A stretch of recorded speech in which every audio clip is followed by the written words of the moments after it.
All right, we are back, and we're going to discuss some college football here. George, last Saturday was kind of a dud noon slate. I know our Tigers played in the noon slate, but the noon slate wasn't anything crazy. The 3:30 slate in college football last week is when it really got nuts. We had Texas at Florida.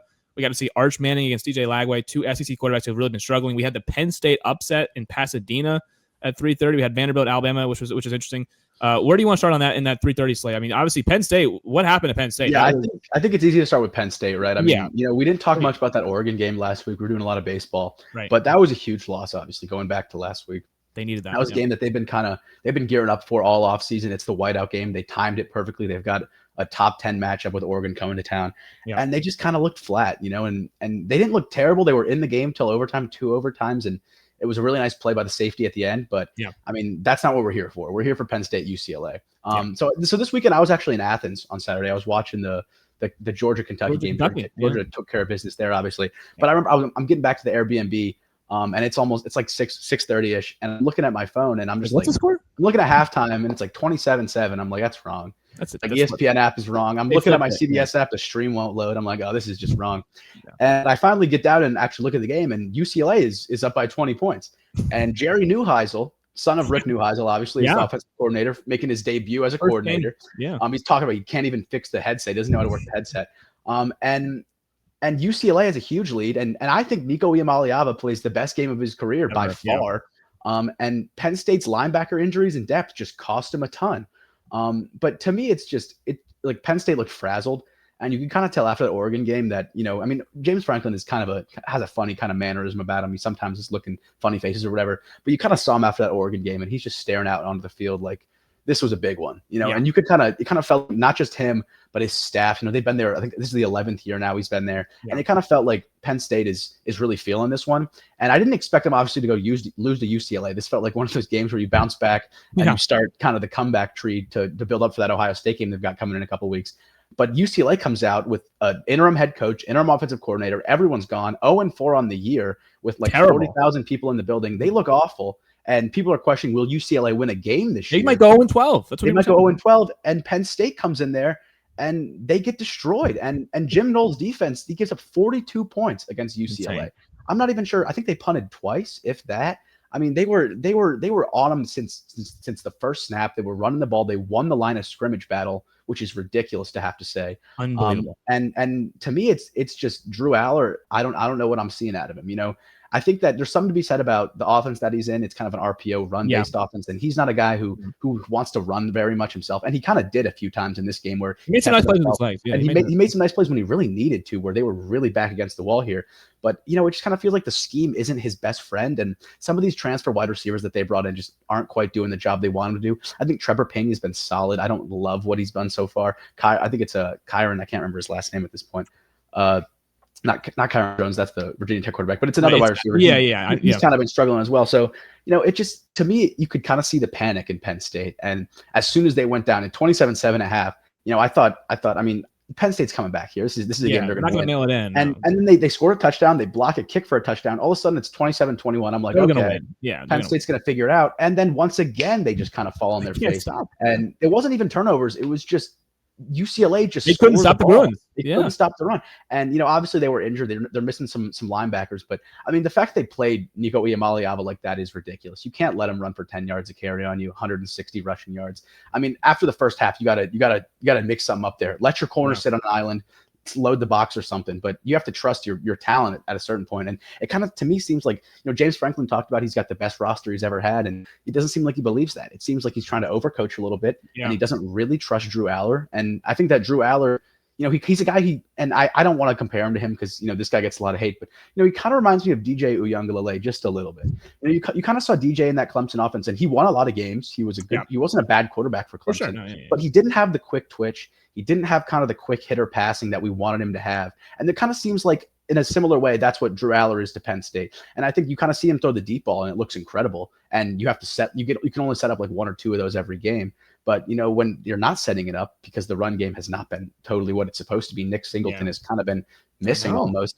And Drew Aller's kind of left on an island where he has to make plays with his legs, and that's not his game. Really so to me, it just seems like Penn State was out-coached, which just can't happen against an interim head coach. These are interim. Time offensive coordinator. But, I mean, on the other side of it, can you believe it? UCLA, ultimate credit to UCLA. Obviously, like I said, Nico Iamaleava played the best game I've ever seen him play easily. He looked like Vince Young. He looked like Vince Young. He was moving. He was quick. He was hitting the short stuff, taking what they gave him. Like I said, I think they punted twice. I mean, it was unbelievable. There was no fans in the building. This was not a game that was supposed to be a trap game at all. There was not really any upset watch on this. It was a 20.5-point spread, maybe even more. And UCLA comes out, punches them in the mouth, and Penn State tries to recover, and they just kind of can't. So, I mean, you talk about kind of last year, Jim Knowles and that defense at Ohio State. There's a whole story about, Ohio State loses to Oregon and Ryan Day takes the play calling responsibility on defense, and Jim Knowles is kind of just scheming and helping the preparation.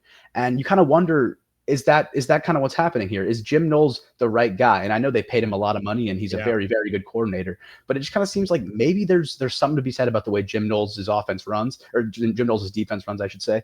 And so I was just really disappointed in Penn State. And this kind of feels like the crack that probably loses James Franklin his job at the end of the year. And I hate saying that. I hate calling for a guy's job here in week 7.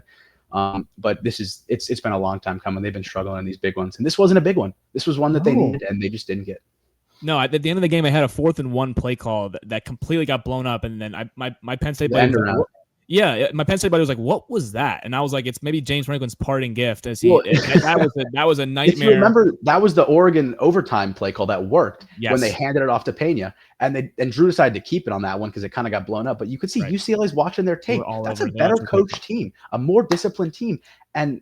As Penn, and I hate just digging into Penn State. It's a shame that I have to do this, but I mean, someone's got to do it. Penn State there needs to be some accountability, and frankly, James Franklin hasn't taken it. There's no accountability. Yeah. By the way, UCLA to put matters into to put the context here of how shocking this result was. UCLA got bludgeoned at home, 35-10 by New Mexico. Fans were out of the stadium by the third quarter. New Mexico had blown them out of the water. This is the same Nico Iamaleava, by the way. They got blown out by UNLV. They lost on the road last week to Northwestern. They're 0-4 at this point. I mean, this is they obviously got smoked by Utah in week 1. So they're 0-4. And if you look at their schedule, they're like, they're not going to be favored in any game. They might go 0-12. We were talking about they might actually go 0-12. It's that bad. And now they're bringing an interim head coach, an interim offensive coordinator who's never put on a headset before. He didn't even know how it worked. And he calls the game of his life. I mean, they completely outcoached the number 7 team in the country. I believe Penn State, whatever they was. I think it was 7 or 9. It was right 7 or 9, whatever it was. They were a top 10 team for. I actually put them out of my top 10 after they lost to Oregon. Yeah. Like at home, you have to win the game. If you can't win that game, like it's when are you going to win a big game at that point? And Dante Moore was incredible. But to stay on UCLA. Iamaleava legitimately looked like Vince Young. I believe Gary Danielson said on the broadcast, he's like, this guy looks like a Heisman. What's going on? I thought this was like a struggling UCLA Bruin offense. It's like, no, they run into a Penn State defense that was supposed to be one of the best in the country. Denied Dennis Sutton, awesome edge rusher. They have great players on the defensive side of the ball. Didn't look like it on Saturday. UCLA did whatever they wanted on the ground, whenever they wanted to. Just a stunning result to lose to a couple of interims on a team that was like a sinking ship. I mean, UCLA could have mailed the season in. They could get up for a big game against Penn State, but this was never supposed to happen like this. 42 points to UCLA. Unbelievable stuff. Obviously, Penn State is rightfully now unranked. They've lost back-to-back games. They have no wins on that schedule. And Allard after the game kind of had a snarky comment about like, yeah, we can still make the playoff. We can make the playoff. Like, what do you want me to say? We're not making the playoff. Like, you pretty much have to run the table now, which includes winning at Columbus against Ohio State. I believe they still have Indiana on their schedule. They still have Indiana on their schedule. So you got to be perfect now because a loss to UCLA, who might not even win more than 3 games this year, is like that's pretty bad. That's pretty. Now this maybe this new UCLA regime is gonna take it make them look pretty good. But we watched the Bruins for the first month of the season. This was a team that was looking like completely dead, and they just pull off a stunning upset against Penn State. So Penn State's got some real problems there. James Franklin. It feels like they need a new voice in the locker room. I don't know if he can get fired. I don't know what the buyout is. I don't know if anyone's like leaving. $56 million, 56. Yeah, and see, the problem here is like I don't think they fired James Franklin because I don't know if there's another guy who's definitively better than James Franklin who will actually leave to go there. Like people it's tough to go into the abyss not having a coach. Right, that's what I'm saying because who's leaving their current job for Penn State? Like, is Kurt Cignetti leaving Indiana for Penn State? I don't know definitively. I think he would. I don't know if he would, but I think he should. I think right. Maybe he would. But like, there's some guys that are at schools right now that maybe wouldn't leave for Penn State, and there's some guys that maybe aren't definitively better than James Franklin. So there's a line there that's like, okay, It's like, yeah, do you want Dan Lanning? Of course, but he's not leaving Oregon. So that's like you can't like. Oh, no way. It's not Alabama where Nick Saban's gone and you can bring in whoever you want because you're Alabama. Penn State's a great job, but there's no one that's out there that's just like definitively better than James Franklin. That is it's a great job because of what James Franklin has done. Of course. And I do like James Franklin. I'm not going to totally bash the guy. Coach. And he's won 10 games a million times, and he made the playoff last year, won 2 games. But he is what he is, and it's kind of been one of those things, right? Where have you squeezed every drop out of the James Franklin orange? Is there any more to get? Maybe I'm wrong. Maybe he totally turns it around, and I hope I am. But to me, it just seems like this is a team that should have an identity as a rush first team that owns you at the line of scrimmage, and that's just not what they are. Nick Singleton leads the team in carries. He's averaging like 3 yards a carry. He's not the best running back. Katron Allen is by far the better running back, at least so far this year. And to me, it's just, I don't think this team's going to get better. Drew Aller talked about maybe they can make the playoffs, and it's Kyron Hudson is the receiver. I was thinking about Kyron Hudson. Yep. But they brought these guys in the portal, and maybe they're a little better, they're a little more explosive, but it's not by much, and they're worse in other areas. Drew Aller got a little bit worse, it looks like almost. Nick Singleton for sure got worse. So I just don't know if I see him getting better, which is kind of what you need to do. And if you want to go beat Ohio State, oh my God, that game should right now in my eyes isn't even close. No. So I think that there's a lot of work to be done in Penn State, but this was supposed to be the best roster James Franklin's ever had. He said it himself. That's what they said. And right now, I mean, it looks like it. By the way, if Penn State's totally fine with winning 10 games every year, then they're not going to fire James Franklin because he can do that. He can win 9-10 games and make a bowl. And maybe make a playoff every now and then and maybe win a game. But if they want to win a national championship, it feels like we've seen now 11 years of evidence of James Franklin kind of shrinking in big games. This wasn't even a big game, but as far as last week, the loss to Oregon, that told me all I need to know about this Penn State team under James Franklin. Like that told me because Oregon's playing with house money. They're like, we're playing on the road in the whiteout. If we win, it's great. If we lose, it doesn't even hurt us really. And they won that, and Dante Moore was incredible. And Penn State's defense, as good as it is on paper, we have not really seen much of it this year as far as like stopping opponents. And they faced Dante Moore and Nico Ilemaliava in conference play, and they haven't gotten to stop. Yeah, it's hard. It's hard to credit a guy. I mean, you get outcoached by Dan Lanning and that Oregon staff. That's I can't fine. blame you. That's a really good staff. But you're at home. By Tim Skipper and the interim offensive coordinators and the interim team for UCLA that hasn't won a game, and that's just unexcusable. And that's kind of where we are. So, not a ton left to say on that, but no, it's not. Yeah. By the way, so another guy who might be on the hot seat, Billy Napier, Florida. Yeah. Hot seat Billy. Another win on the hot seat. Florida, it's like, what are they, 1-3, and they come in there and they beat Texas. They destroy them on the line of scrimmage. A little rough again. I mean, what are we thoughts on that game? Yeah, I mean, this is a Florida team that you knew had talent, coming in, right? And then they dropped the game to USF, and you're like, okay, I don't even know what I'm looking at here. And it's dig deep time, right? And Billy Napier, hot seat Billy, is maybe the best coach in the entire sport. But to me, it's the story here is obviously I think Florida played well, and they finally kind of committed to the run. Jordan Baugh finally got his 20+ carries, his 100+ yards, and there you go. And they kind of wanted like they had the lead immediately, and to me, it felt like Florida was the better team. Like I was watching this game, and I was just kind of like, I like Florida a lot more here. I feel a lot more comfortable watching Florida. But if you kind of flip it around and you look at Texas, I mean, we kind of said at the beginning of the year, let's temper our expectations for Arch a little bit. Yeah. This is a guy, I've said it before, who was sitting for 2 years. He was the number one recruit, but he was sitting for 2 years, not behind Trevor Lawrence, not behind Caleb Williams, but behind Quinn Ewers, who was a 7th round guy. And I like Quinn Ewers. He was a solid college quarterback, but if you're the number one recruit in the class, you're coming in there, and I don't care if it's Texas. Quinn Ewers is fine. I don't care if it's Texas. That's your job. You see it with Bryce Underwood this year, and he's showing those flashes. True freshman, first overall recruit. You get him in there, it's his offense immediately. And you kind of see Arch Manning, and he looks a little hesitant out there. He looks like he's kind of feeling some of that expectation, and it's totally fair. I'm not going to say it's unfair thing for him to feel that, but you kind of have to you got to nurse him up a little bit. It's hard to just make him the Heisman favorite, make him the national championship favorite, keep him ranked every week no matter what. And he hasn't really done much. They beat Sam Houston State, who isn't really much of a win in my opinion. But for Texas, it's kind of, to me, it's where's the run game? Arch Manning is the lead rusher by far, gets the most carries by far. Where's Quintravion Wisner? What happened to him? He was a name that I was so excited for coming into this year, and kind of been completely irrelevant. And I think that's because that Texas O-line has just been disastrous. And you kind of saw Texas, obviously they recruit incredibly well. Obviously, everyone in that building is talented. You don't play for Texas if you don't have a ton of talent. But, they kind of went thin in the portal at O-line because they felt they were comfortable with who they had. And, you kind of saw it last night and Florida's a team that 1-3, Florida's giving you their best shot here. Going into the Swamp, obviously, it's going to be a tough game. I thought that the spread was ridiculous for this game. It was like 6.5. In the Swamp, it should have been like 1.5, that.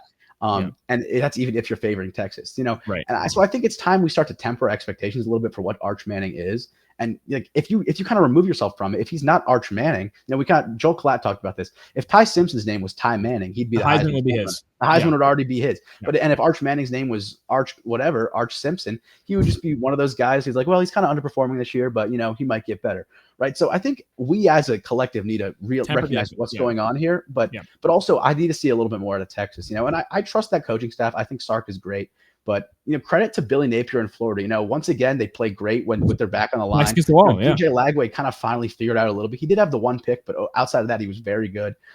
Dallas Wilson's a monster. They finally get. I think he was hurt. He was hurt for a while. They finally get him back, and bang, two receiving touchdowns, 111 yards. He was pretty much the entire. It's like, where was that for Florida? First of all, exactly. But the reason that works is because they finally commit to giving Jaden Ball the rock 27 times. Outstanding. And they obviously they look better up front, which I didn't expect them to. I know they've got playmakers, but they look better up front. And frankly, this was almost a comfortable win for Florida. Like if you kind of watch this game, it was like Texas in the Swamp. Arch looks uncomfortable. He doesn't have any time to get the ball off. No. He's been sacked. I think he carried it like 17 times or something, 15 times. Yeah. So it just looked like Arch never had a shot here. So to me, it's credit to Florida, and Texas, a lot of question marks. Florida just dominated the line of scrimmages on both sides. I was surprised that their O-line looked as good as they did, considering Texas's D-line is supposed to be the strength of the team, one of the strengths of the team. And Florida really controlled them, especially in the ground game. And then obviously you got Dallas Wilson on the outside. But Arch, and again, not to make excuses for him, but he really didn't have much of a chance there. But when there were plays to be made, he wasn't making those plays either. I mean, he kind of missed a couple big throws. He left some big ones on the table for sure. Those ones just have to be made. And again, I know we have to temper expectations. I'm not saying that he needs to be making all these plays for sure. But he wasn't the number one recruit. That'd be a little better. Yeah, there are expectations that come with playing for Texas, and there obviously are expectations with being a Manning. Or the spotlight's just even. We saw this with Shador in a little bit. It's like everything's a little bit like in a microscope. Everything's magnified, I should say.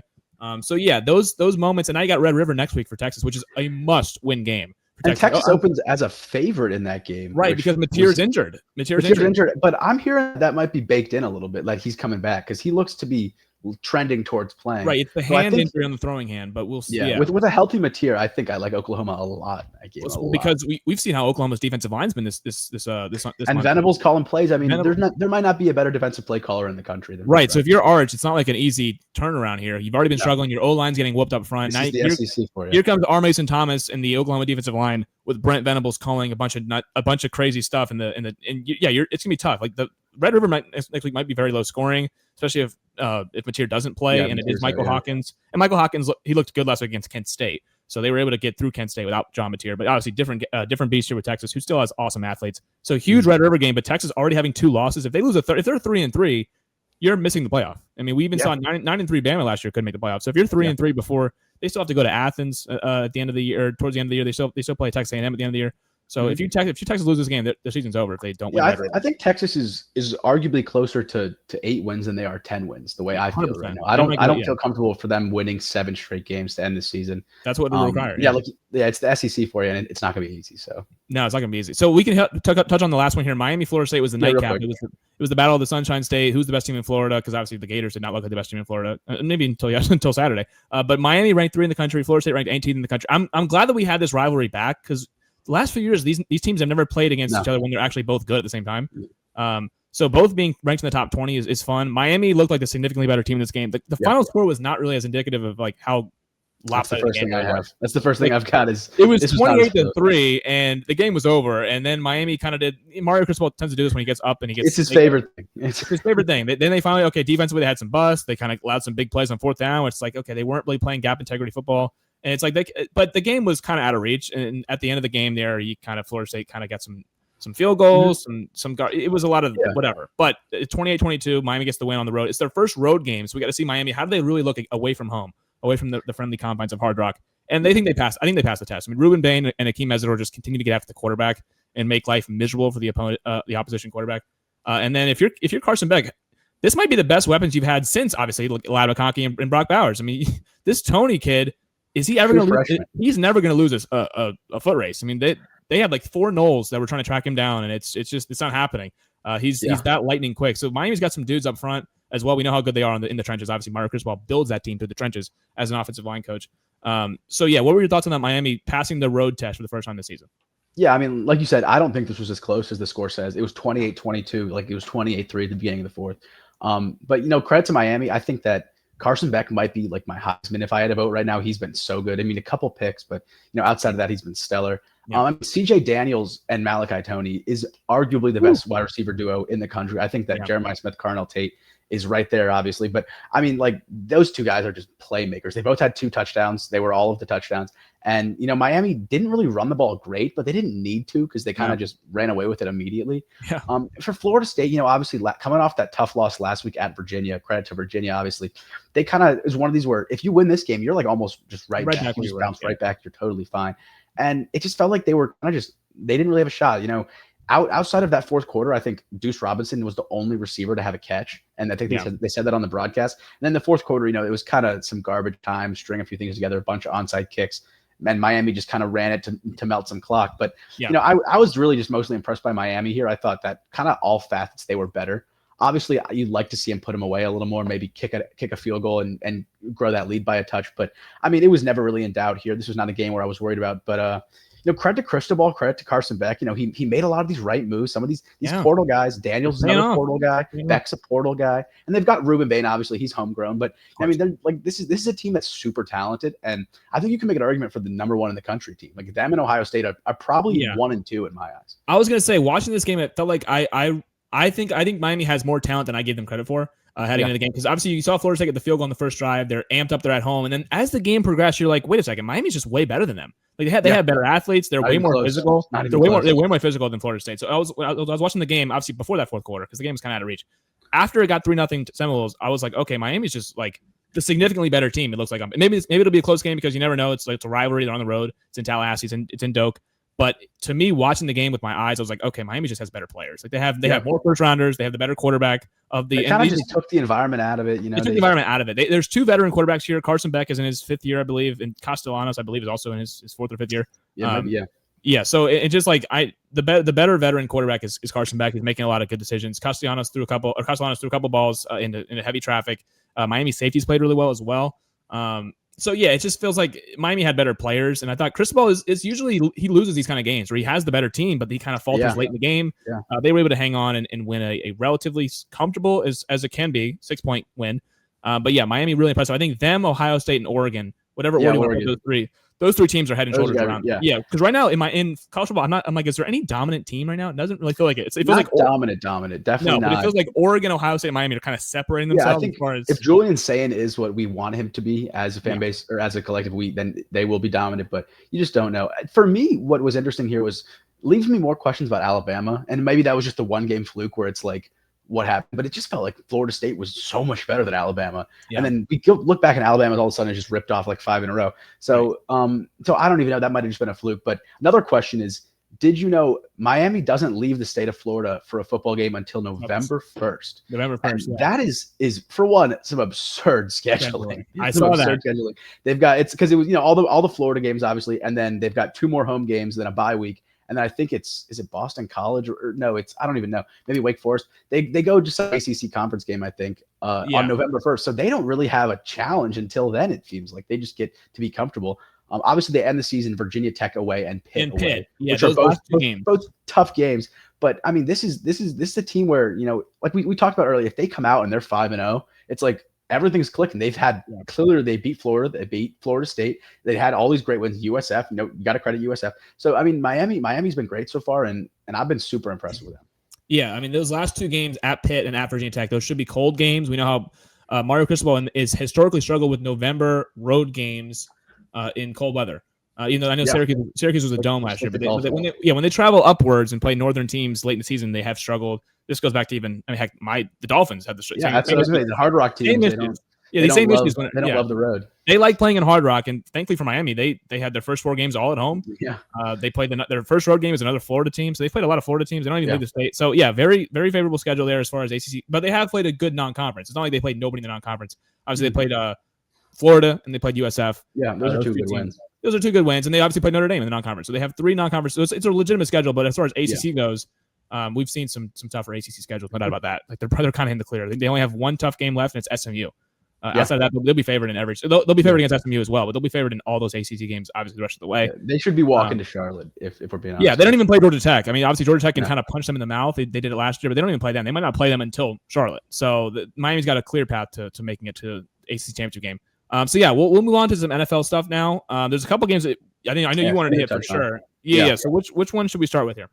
We can do Pats Bills if you want. I've got that one's pretty fresh Sunday night.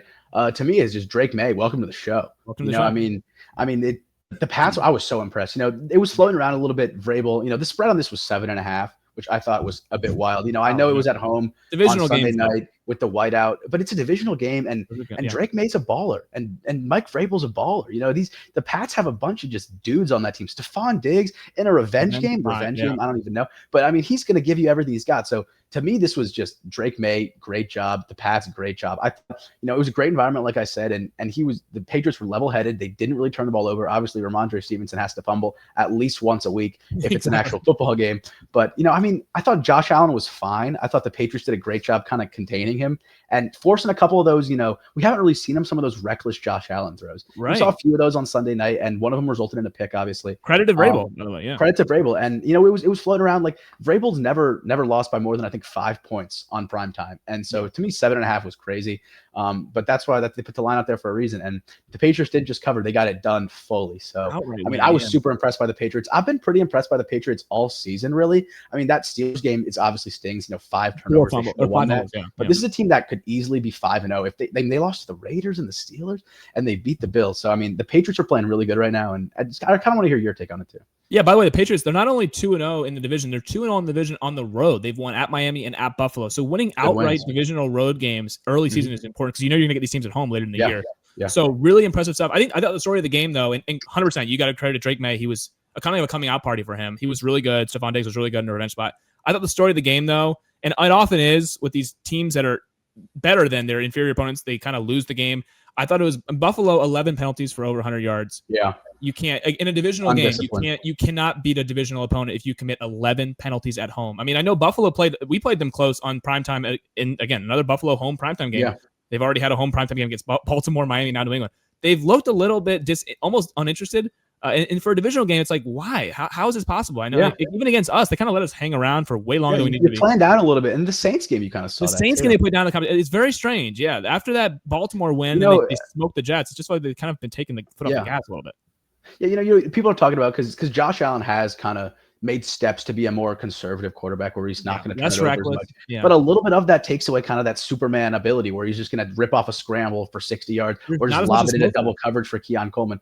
And so, the explosive plays, you kind of see him run away. And I think that, not having that star wide receiver, it kind of stings you a little bit. And you saw Stephon Diggs, former Bill, obviously, he was 10 catches, 140 yards. He lit it up. He was incredible. And the Patriots, I don't think they even played their best game. I think they might have left some points out there. They didn't really run the ball super great. Obviously, Gibson got injured early, which kind of hurts the running attack. But, nobody ran for more than 24 yards. Travion Henderson was the lead rusher with 6 carries for 24 yards. So, this is a team that I think, similarly to what we said, their best football is still in front of them. And they're able to take one from the Bills on the road in prime time. I was super impressed. Yeah, by the way, their next 5 games are against the Saints, the Titans, the Browns, the Falcons. I forget who the 5th one is after that. But if their next 4 games, they're going to be favored. I'll do you one better. They play 2 teams with winning records for the rest of the season. It is the Bucs and the Bills. Every team is 500 or worse. The Falcons, I think, are 500. The rest of them are, it's like the Jets and the Dolphins and this Ravens. Who knows Titans, what they are at this point? The Titans. So, the Patriots have a great schedule. If they don't win 10 games, I'll be shocked, honestly. Oh, yeah. They put the Giants as well in there. They have a bunch of bad teams in there. So, no doubt about that. Another team that's struggling offensively, though, obviously, Buffalo was struggling to get some explosives. Philadelphia, scoreless again in the second half. The offense in the second half of the Eagles, outside of that Rams game, that comeback, they can't score in the second half. They can't move the ball in the second half. I don't know what Kevin Patullo and I don't want to hear your thoughts on this, but real quick on the Eagles. Sure. it almost feels like they've lost their identity a little bit. They had 2 rushes in the second half to Barkley. How do you only give him 2 carries in the second half of the game where you're up by 14 at halftime? They were up 17-3. They didn't run the ball much in the second half. He barely had any touches. How's that possible? It's almost like they came out and they wanted to prove a point. They're like, hey, 100%. Jalen Hurts, he's gonna we can play drop back passing game. We have 2 awesome receivers. We're gonna prove to you guys we can play this way. It's like that's not your identity. Your identity is ground and pound, run the football, stay ahead of chains, milk clock. You're a great time possession team. And it's a boring way of football, but they win games boring all the time. They went away completely from what they do. And Denver stormed back. Awesome fourth quarter by Denver. They're down 17-3 entering the fourth quarter. Bo Nix plays an unbelievable fourth quarter. They win 21-17. And Philly, you got to scratch your head because this is now 2 weeks in a row this has happened. Last week against Tampa Bay, Jalen Hurts completed 0 passes in the second half. Wow. 0 yards. Obviously, you can't. He had 0 yards for 0 completions. They won that game strictly because they had 2 takeaways down there. Tampa Bay fumbled, I believe, in the early fourth quarter. Baker threw exactly. So that was the reason why the Tampa Bay even wasn't, or that's the reason why the Eagles were able to hold on to that game, 31-25. They didn't get a single completion in the second half against the Bucs, and against the Broncos last week, it was more the same. The passing game just wasn't there. They weren't even running the football. I mean, they didn't give Barkley nearly enough touches. He's your best player. Very, very strange game plan. It's almost like a tale of 2 halves. Every Eagles game I watched, the first half against the Rams, they couldn't do anything offensively. Second half, they turned it on. The last 2 weeks, it's been first half they're doing things, and the second half they can't do anything. So just very strange stuff. What are your thoughts on the Eagles? Your division rival, they lost. I think you nailed it. I think the first note I have is Eagles totally unexplainably abandoned the run game. Saquon gets 9 touches, only 6 total carries, only 2 in the second half. And it kind of felt like the Eagles were pressing. This is a 4-0 football team coming off a Super Bowl that hasn't lost a game fully healthy in like a year and a half. And they're pressing. And, you kind of see it a little bit before with Nick Sirianni where he hears the noise. There's some coaches who are like Andy Reid. I don't think he hears the noise. No. Guys like that, I don't think he hears the noise. Sean McVay, he's pretty headstrong. I don't think he hears the noise. No. Nick Sirianni, you've heard it. You've seen it before with the Chiefs fan thing. He's crying in the anthem. And I like an emotional guy. Don't get me wrong. I think he's perfect for Philly. But he listens to that media and he listens to some of that hate. And sometimes it fuels him. Yeah, and sometimes it's not good. You see it reflected in the game plan. And for some reason, Saquon Barkley is getting 6 touches in a game that's neck and neck. Or it wasn't even neck and neck. I mean, I wrote a few things down here. 17-3 Eagles, 1 minute left in the third. It's about to be the fourth quarter. They get the ball back. They're up by 14. They pass it 3 times. I mean, what are we doing? That's where the Eagles will usually end the game. It's simple, right there. You don't even give me 1 first down, 3 incomplete passes, and immediately give them the ball back. Then the Broncos score fast, 17-10 Eagles, 12 minutes left in the fourth quarter. They run on the first play. There's a holding, pass it 3 times. I mean, you have to either use some clock or get some first downs. You're not a passing team. And you want to be, and Jalen Hurts is very good. I'm not saying Jalen Hurts can't pass. I'm just saying that the way your team works is you have Saquon Barkley. You have to give the ball to Saquon Barkley. He's your best player. Then everything opens up. And when you're exactly, it's a very simple thing. You run the ball, so they have to stack the box, and that's when AJ Brown gets his one-on-one matchup outside, and that's when you get it to him. You can't force it to him, and we kind of saw him force it to him, and they force it to Devontae Smith, and Devontae Smith actually had a very nice day, but they lose the game. It's like, maybe you proved you can get the ball to your receivers, but why don't you win the football game? You're losing Saquon Barkley, who is, like you said, the best player on the field pretty much every single week, getting 9 touches, only 6 carries. I mean, you have, if you're Nick Sirianni, and I think he's a great coach, he's obviously a Super Bowl champion. I'm not taking anything away from Nick Sirianni, but you got to keep it within the building. You're not worried about the noise. You're not worried about what Stephen A. Smith is saying on First Take. You're not worried about what we're saying on this podcast. Right. You're a football team. You're getting paid great money. You're an awesome coach, and you have this great roster. Who cares? You're 4-0. There's no reason you need to be abandoned in your script and forcing the ball to AJ Brown. I understand he might be upset, but he's a level-headed guy. He cares about winning too. So to me, the Eagles, I was disgusted by what the Eagles did. Obviously, as a Washington fan, I was super happy to see it. But I mean, to me, it's I don't think you'll see that again from them, just totally abandon their identity. And if you do, I think it's going to have a similar result. I think the Broncos are a great team. Sean Payton's a great coach. They've got a good pass rush, good defense. Obviously, Pat Surtain is defensive player of the year. He's awesome cornerback. And so it's like, you're just kind of giving them chances. You're like, we're just going to throw it 3 times because we want to prove that we can throw the ball. And it's like, dude, just win the football game. I was just totally confused by that. I mean, the first thing is Eagles totally unexplainably abandoned the run game. That kind of just covers the whole thing right there. It's insane. A game that they probably should have won by 10 that they lose easily. There's a few referee things. People can complain about the referees. It's on you. You can't put the game in the ref's hands when you don't run the ball. when I saw that stat line with Barkley only having 2 touchdowns in the second half, I said that's a completely deserved loss. You deserve to lose that game. For a team that's 21-1 in their last 22 games, and they win a certain way, to just completely go away from that, just to kind of prove a point. Yeah. It felt a little bit like Ohio State against Michigan last year. Remember, everyone said, "Oh, Ohio State's not tough enough. They can't run through Michigan and win." And they tried to, and they lost. It's like you have 3 NFL receivers. Yeah. Here's the thing. They have 3 NFL receivers. Will Johnson was out for Michigan. They were like, you know what? We're going to prove a point. We're going to beat Michigan style of football. Like, no, you can. And then against Tennessee, they threw the ball over the yards. Like, yeah, that's Ohio State, of course. That's how you win games. You can throw the ball through the air. You have 3 NFL receivers with Ibuka and all those. Like, it's unbelievable. Jeremiah, like, they just didn't use those guys against Michigan. It's like it felt a little bit like the Eagles had some arrogance about them to just kind of like be like, yeah, we can prove a point here. We're that good. And the vibes not against that team, not against that. No, not against Denver. And now you're 4-1. It's like, well, that's kind of what you get. I mean, it's how you kind of play with your food a little bit there. And the Eagles looked unbeatable for about a year and a half. You mentioned it, and they kind of ran into their own. It felt like the Eagles. They almost gave them one. You know, they beat them. Yeah. And a good team is going to adjust and come back and probably go win 10 games in a row here. And that's what I expect the Eagles to do. This is a good program that's well run. Howie Roseman, obviously, it's a good operation in Philadelphia.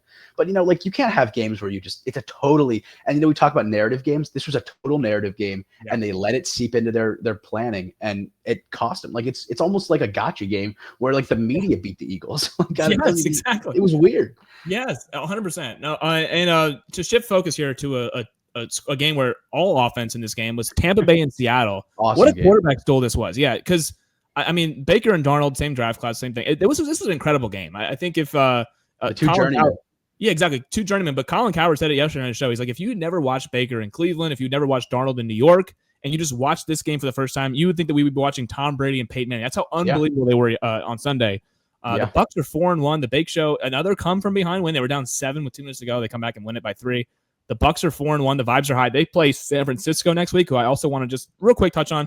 One of the most impressive wins of the year, I thought, was San Francisco over the Rams on Thursday. Thursday of all, the Niners are without Juwan Jennings, Ricky Pearsall, Brock Purdy's down, Mac Jones is inserted in relief. The Rams are going to destroy them, and then they win in overtime. The Niners win in overtime. Very good road win on Thursday Night Football. Oh, yeah. So what were your thoughts on Tampa Bay Seattle first? Well, first of all, I'm just going to agree with you there. Let me credit the Niners because I started the Rams defense in fantasy, and it was I did not too. Only 1 point. It was negative 2 points on my league. Oh, okay. So it's kind of fun this morning. But no, Tampa Seattle. It was. I mean, you could argue that these 2 guys are the top 2 MVP candidates if the season ended right now. Baker and Sam Darnold, the Sam Darnold himself. This was a game like you said. It was like both quarterbacks were pretty much perfect outside of the 1 pick from Darnold. Baker only threw 4 incompletions. Darnold only threw 6.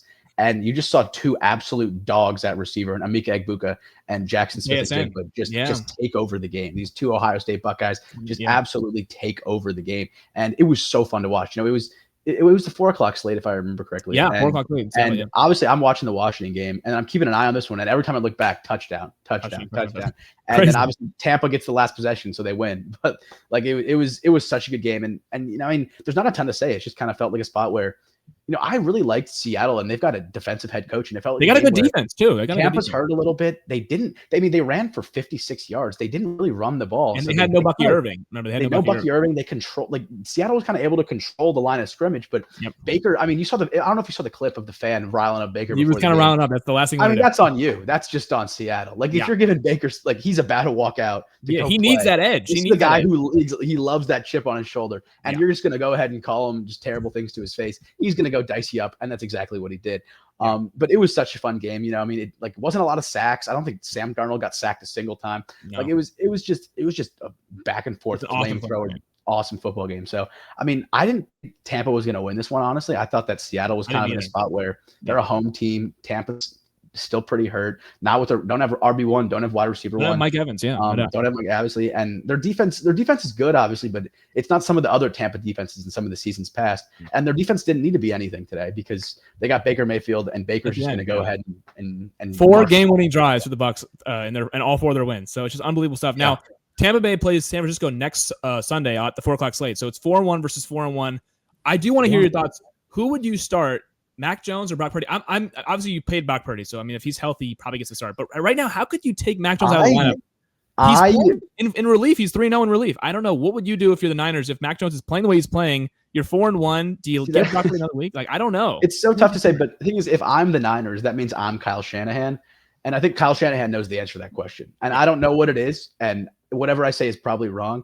But I mean, like, the credit to Kyle Shanahan. I mean, the game he called against the Rams, unbelievable. Just coach of the year kind of game. Yeah, coach of the year kind of game. He literally just. And I saw someone joke about it on Twitter. It was like, I think Kyle Shanahan's perfect quarterback is just a Madden controller, where he just gets to be like, hey, here's the play. And when Mac Jones was on time and on schedule, he was unbelievable. I mean, everything was right in front of him. He was good in the red zone. He was good with the deep ball. He was shaking off guys. He's feeling himself out there. And, I mean, the question is, Mac Jones versus Brock Purdy. I think you go Brock Purdy just because he's your guy. Mac Jones said it at the podium. Of course, I'm here to back up Brock Purdy. I'm doing what's right for the team, which is an awesome answer. Obviously, he's a good podium guy. But I mean, to me, I don't even want to step near that question, because whatever Kyle Shanahan does, I'll say, yes, sir, that's the right answer. Because of course, he knows his offense better than anyone. Yeah, it's tough to bench Mac Jones right now, but of course, the right thing, you paid Brock Purdy. Yeah, for sure. I benefit the doubt to Brock Purdy. Yeah, of course. But right now, I just want to give credit to the Niners, because they won that game without George Kittle, without Jawan Jennings, without Ricky Pearsall, and without their starting quarterback, Brock Purdy. And they still won the game. Obviously, no Nick Bosa either. He's out for the year. So incredible win by the Niners, who are 4-1 despite being completely injury ravaged here. So that'll be a fun game next week between two 4-1 teams atop the NFC West, and the Niners, and then atop the NFC South in Tampa Bay. I think that's pretty much all the. Was there anything I'm missing as far as games? Jags Chiefs. I want to do Jags Chiefs. That's right. Sure. Yeah, last night, biggest Jags win. We can be quick. Yeah, biggest Jags win in like 2 years. Go ahead. Yeah. No, I mean, right here, to me, it was just the Jags were the better football team.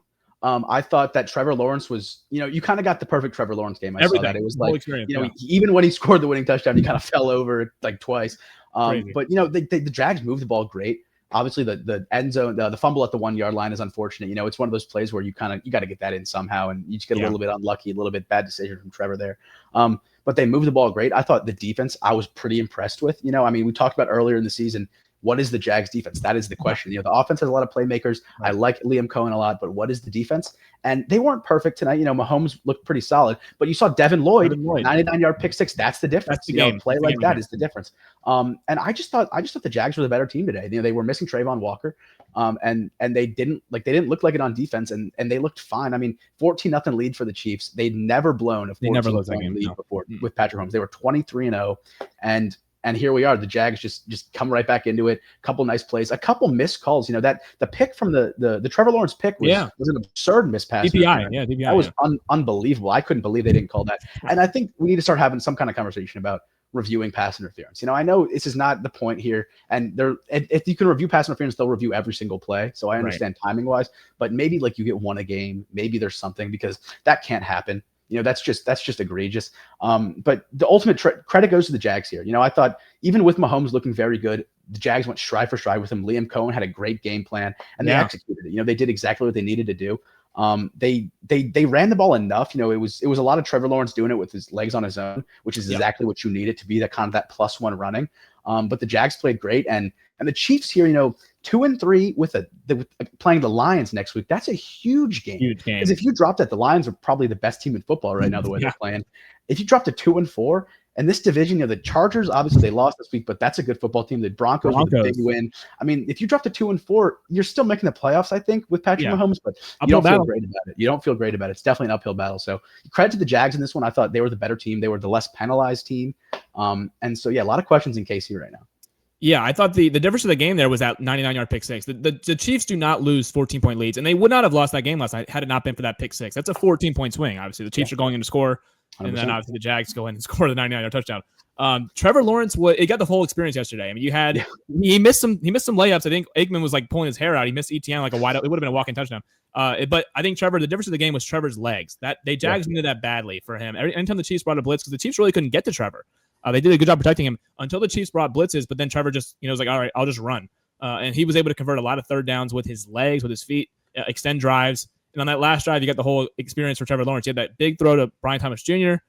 Previously to that, he kind of like ran around for a long time and like took a 3-yard loss with staying in bounds. I was like, what are we doing? Like, the clock's running. You got to hurry here. Then they get the big deep ball, and then they get the pass interference in the end zone to get first and goal at the 1. I'm like, I wouldn't run the ball here with 23 seconds. You have no timeouts, because if you don't score at the 1, if you don't score here, the clock's gonna be running with a running clock inside 20 seconds. So you got to spike it, and then it's gonna be 3rd and goal. So I wouldn't have ran it there. And then he trips over his lineman and gets up and scores. And it's like, oh my god, what a Jaguars ending to that game. Craziness. Yeah, I mean, No, you keep going. Yeah, well, to go to your point about the penalties, though, I hate, and this is not a Chiefs thing. It's really anything, because Buffalo lost the exact same way.